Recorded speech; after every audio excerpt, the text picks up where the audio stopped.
Assalamualaikum warahmatullahi wabarakatuh. Berjumpa lagi dengan Ibu Zuria pada pembelajaran jarak jauh Pendidikan Agama Islam kelas 3. Hari ini kita akan mempelajari kisah keteladanan Nabi Yusuf alaihi salam. Mudah-mudahan kalian semua dalam keadaan sehat walafiat.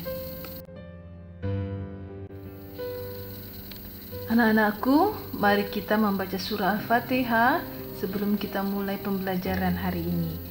A'udzubillahi minasyaitonirrajim. Bismillahirrahmanirrahim. Alhamdulillahirabbil alamin. Arrahmanirrahim. Maliki yaumiddin. Iyyaka na'budu wa iyyaka nasta'in. Ihdinas siratal mustaqim. صراط الذين أنعمت عليهم غير المغضوب عليهم ولا الضالين آمين. Al-Quran adalah kitab suci yang Allah turunkan kepada Nabi Muhammad SAW, dan di dalamnya terdapat kisah umat-umat terdahulu. Kisah yang terkandung dalam Al-Quran antara lain adalah kisah Nabi Yusuf alaihi salam. Baiklah anak-anakku, simak ya video berikut yang berisi tentang kisah keteladanan Nabi Yusuf alaihi salam. Allah Subhanahu wa ta'ala memberikan kedudukan yang mulia kepada Nabi Yusuf alaihi salam. Nabi Yusuf diberi ilmu oleh Allah berupa mukjizat, yaitu dapat menafsirkan mimpi. Nabi Yusuf adalah putra dari seorang nabi yang bernama Nabi Yakub alaihi salam. Nabi Yusuf memiliki adik kandung yang bernama Bunyamin dan juga memiliki 10 orang kakak tapi berbeda ibu. Ayah Nabi Yusuf sangat dekat dengannya karena ibunya yang bernama Rahel meninggal dunia ketika Nabi Yusuf berusia 2 tahun. Kedekatan Nabi Yusuf dengan ayahnya menimbulkan rasa cemburu 10 saudaranya yang tidak seibu. Mereka mulai tidak menyukai Yusuf, apalagi wajah Yusuf juga lebih tampan. Suatu hari, Yusuf bermimpi melihat 11 bintang, matahari dan bulan. Semuanya bersujud kepadanya. Yusuf kemudian menceritakan mimpi itu kepada ayahnya, yaitu Nabi Yakub. Lalu Nabi Yakub berkata, "Jangan kamu ceritakan mimpimu itu kepada saudara-saudaramu ya Yusuf ya, supaya mereka tidak tergoda oleh setan dan mencelakakan kamu." Dengan mimpi itu, ayahnya mempunyai firasat bahwa Yusuf kelak akan mendapat kedudukan yang tinggi di dunia dan akhirat.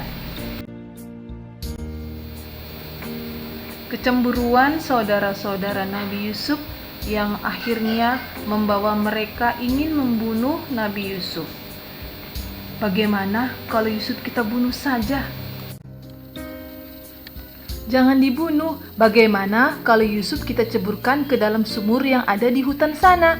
Dan untuk meyakinkan ayah, bajunya kita lumuri dengan darah kelinci.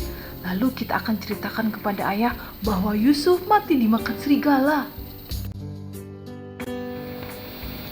Akhirnya saudara-saudara Nabi Yusuf menghadap ayahnya dan meminta izin akan mengajak Yusuf bermain-main di hutan. "Ayah, bolehkah Yusuf kami ajak bermain?" "Boleh saja, jangan mengajak Yusuf ke hutan ya. Nanti ada serigala, dia tuh masih kecil." "Tenang ayah, kami semua akan menjaga Yusuf." Yusuf dibawa ke hutan, mendekati sumur tempat para pedagang sering mampir mengambil air, dan Yusuf dimasukkan ke dalam sumur tersebut. "Kakak, apa yang kalian lakukan kepadaku? Aku takut, Kak. Jangan lakukan sesuatu kepadaku." Akhirnya Nabi Yusuf dimasukkan ke dalam sumur dan ditinggalkan oleh mereka. Setibanya mereka di rumah, mereka menceritakan yang terjadi kepada ayah mereka. "Wahai ayah, kami tadi sedang bermain, lalu Yusuf kami tinggalkan dekat barang-barang kami. Tiba-tiba Yusuf dimakan serigala, ayah. Kalau ayah tidak percaya, ini lihatlah, baju Yusuf berlumuran darah." "Bagaimana bisa Yusuf dimakan serigala, anakku? Bukankah aku telah berpesan agar kalian menjaga adik kalian, Yusuf?" "Iya ayah, kami sudah berusaha menjaganya, tetapi serigala sangat cepat mendekati Yusuf." "Sebenarnya hanya dirimu sendirilah yang memandang baik urusan yang buruk itu. Hanya bersabar adalah yang terbaik bagiku, dan kepada Allah saja aku memohon pertolongan."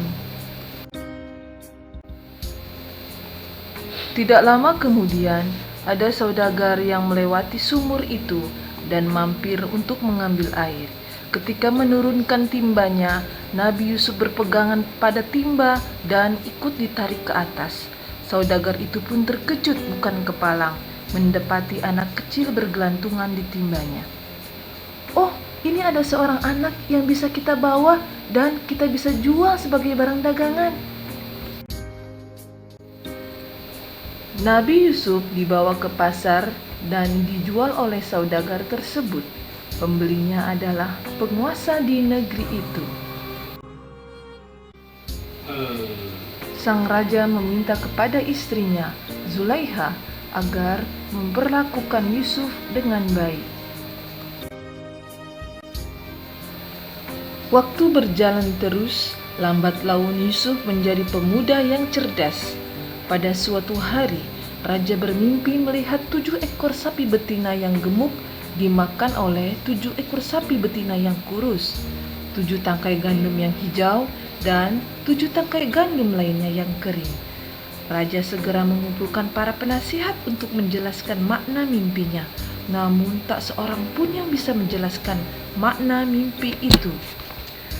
Lalu, seorang pelayan melaporkan kepada raja bahwa ada seorang pemuda yang bernama Yusuf yang bisa menafsirkan mimpi.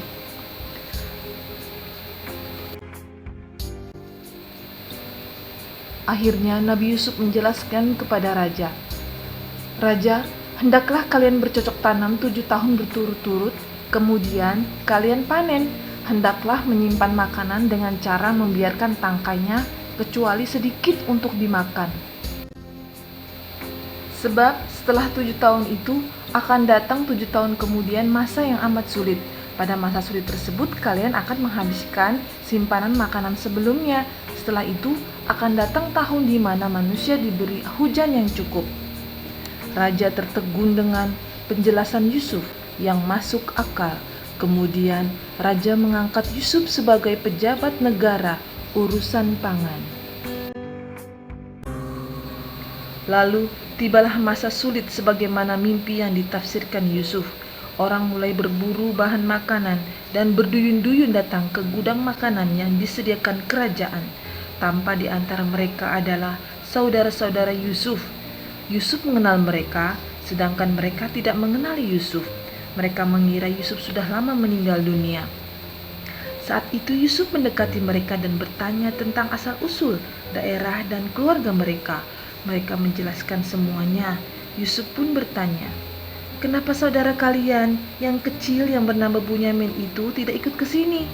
Untuk besok, bawa dia atau kalian tidak akan mendapatkan bahan makanan seperti hari ini."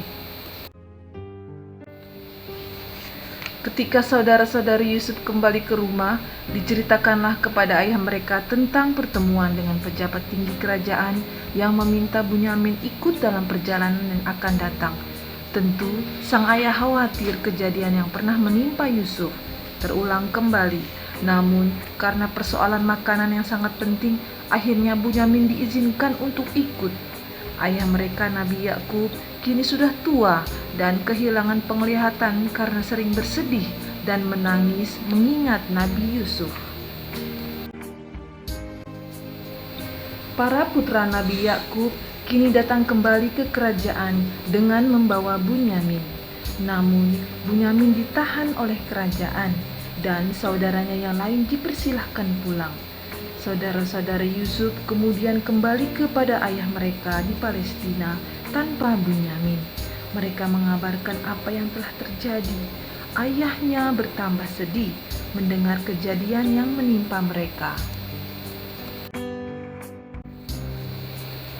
Sewaktu mengambil makanan berikutnya, Yusuf mempertemukan Bunyamin dengan saudara-saudaranya. Yusuf berkata, "Sadarkah kalian tentang perbuatan apa yang telah kalian lakukan kepada saudara kalian sendiri, yaitu Yusuf?" Mereka sangat terkejut karena di hadapan mereka ternyata adalah Yusuf, yaitu adik mereka yang pernah mereka buang ke dalam sumur. "Apakah engkau Yusuf?"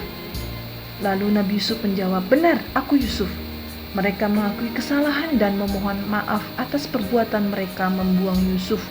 Nabi Yusuf pun berkata, "Kalian tidak akan dihukum dan dipersalahkan. Aku mohon kepada Allah ampunan dan rahmat bagi kalian, dan Allah Maha Penyayang." Setelah menanyakan keadaan ayahnya, Yusuf kemudian mengirim jubahnya supaya diusapkan ke wajah ayahnya, sembari meminta agar ayahnya segera diajak menuju istana.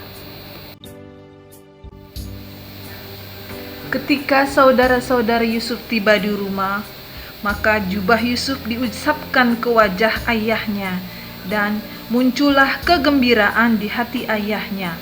Penglihatan ayahnya pun dengan izin Allah telah pulih kembali. Saudara-saudara Yusuf dan ayahnya segera berangkat menuju Mesir. Nabi Yusuf pun menyambut kedatangan keluarganya. Setelah selesai pertemuan, seluruh keluarga Yusuf diminta tinggal di istana. Kemudian Nabi Yusuf menyatakan, "Inilah mimpiku sewaktu masih kecil dulu, melihat 11 bintang, matahari dan bulan bersujud kepadaku. Allah Subhanahu wa Ta'ala mewujudkannya dengan banyak kebaikan kepadaku dan membebaskanku dari penjara serta mempertemukan kita kembali." Anak-anakku, setelah kalian simak video tentang kisah keteladanan Nabi Yusuf alaihissalam, tentunya kalian dapat mengambil pelajaran dari kisah tersebut. Baiklah, ada 5 pertanyaan dari kisah Nabi Yusuf alaihissalam ini ya. Jadi nanti 5 pertanyaan ini kalian salin di buku tulis agama Islam dan jawablah.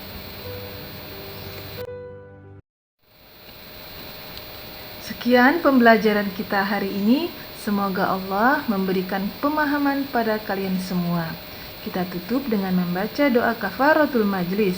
Bismillahirrahmanirrahim. Subhanakallahumma wa bihamdika asyhadu an la ilaha illa anta astaghfiruka wa atubu ilaik. Wa sallallahu ala sayyidina Muhammad wa ala alihi wa sahbihi wasallam.